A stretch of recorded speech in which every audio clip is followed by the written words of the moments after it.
Buenas tardes, mi nombre es Angélica Guevara, un cordial saludo.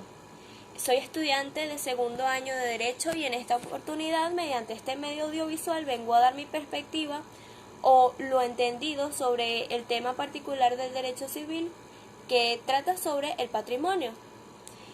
Las normas jurídicas son una serie de reglas emanadas por una autoridad legal o judicial, la cual tiene como rol fundamental la asignación de deberes, derechos o la imposición de sanciones a los miembros de la sociedad con el fin de garantizar el adecuado desarrollo de la misma.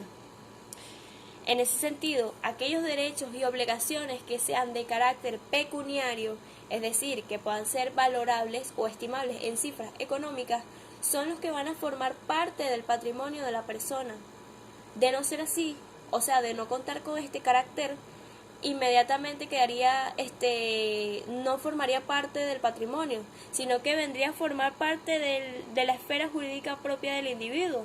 Serían de entonces derechos y obligaciones que no son estimados en cifras económicas y que pueden contar con diversos elementos o ser de diversa naturaleza. Por ejemplo, el derecho a adoptar y la obligación que tienen los padres con respecto a cuidar de sus hijos. En fin, sin redundar más, según Planeol, el patrimonio es un conjunto de derechos y deberes que pueden ser apreciables en dinero y de los cuales es titular una persona. No es un conjunto de bienes como muchas veces se define de forma errónea. Es decir, los bienes tienen una relación indirecta con el patrimonio, ya que son el objeto de aquellos deberes y derechos de carácter patrimonial. En ese sentido, los deberes y derechos forman parte de los elementos del patrimonio. Hablando de estos, vamos a adentrarnos un poco más en este tema. Entre sus elementos, a ciencia cierta está el pasivo y el activo. El pasivo está compuesto por las obligaciones o las cargas pecuniarias en las cuales el titular del patrimonio ocupa la posición de deudor y tienen por objeto prestaciones de dar, de hacer y de no hacer. También es llamado obligaciones reales o protep rem. Cuando hablamos del activo, también hablamos de un conjunto de derechos que poseen obviamente carácter pecuniario y está compuesto por los derechos reales o de crédito, los derechos principales y accesorios y los derechos intelectuales. Ahora, vamos a hablar un poco sobre las teorías del patrimonio. ¿Con qué fin? Pues estas teorías buscan darle fundamento a la noción y a la naturaleza jurídica del patrimonio, bajo el enfoque de distintos autores que buscan darle significado a partir de sus estudios y sus conocimientos de lo que para ellos vendría a ser el patrimonio. Y en muchos países, pues, dependiendo del ordenamiento jurídico, toman en cuenta alguna de estas teorías. Una de las teorías de las cuales voy a nombrar es la teoría principal del patrimonio, la cual parte de la premisa de que toda persona tiene un patrimonio. Es decir, esta teoría no concibe que ningún individuo no tenga un patrimonio, sin importar que puedas imaginar escenarios en los que esta persona posiblemente no tenga, pues siempre las personas van a tener un patrimonio según esta teoría. Además, toda persona tiene un patrimonio que es uno, indivisible e inseparable de la persona, aunque existen dos excepciones.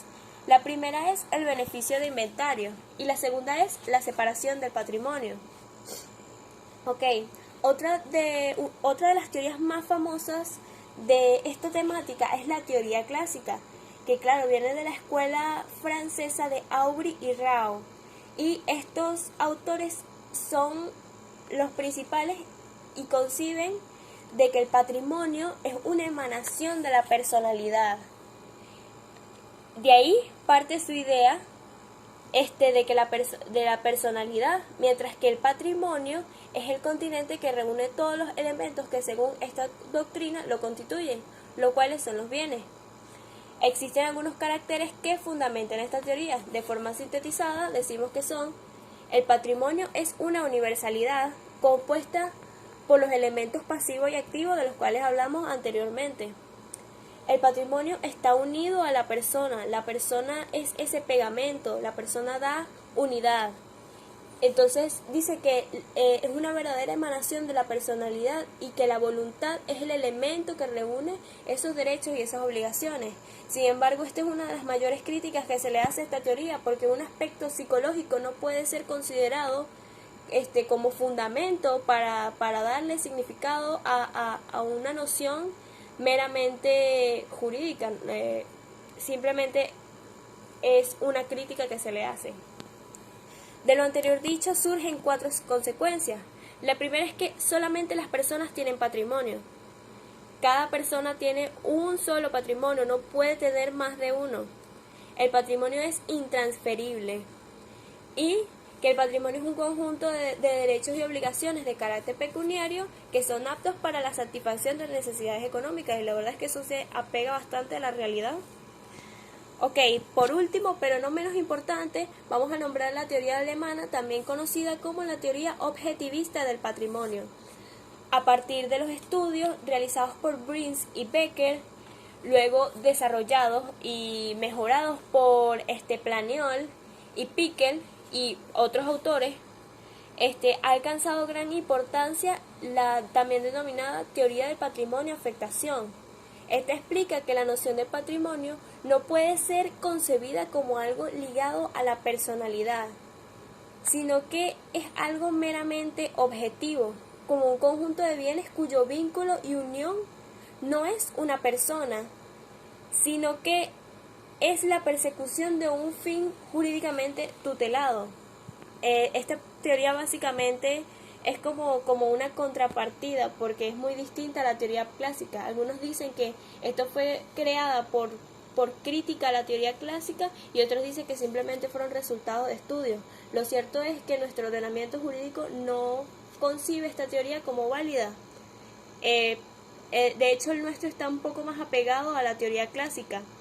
Si bien admite que el patrimonio no es una emanación de la personalidad, nuestro ordenamiento jurídico no puede concebir que la persona no sea el vínculo de aquellos derechos y obligaciones de carácter pecuniario. Claro está, en el ordenamiento jurídico de Alemania pues sí es aceptado.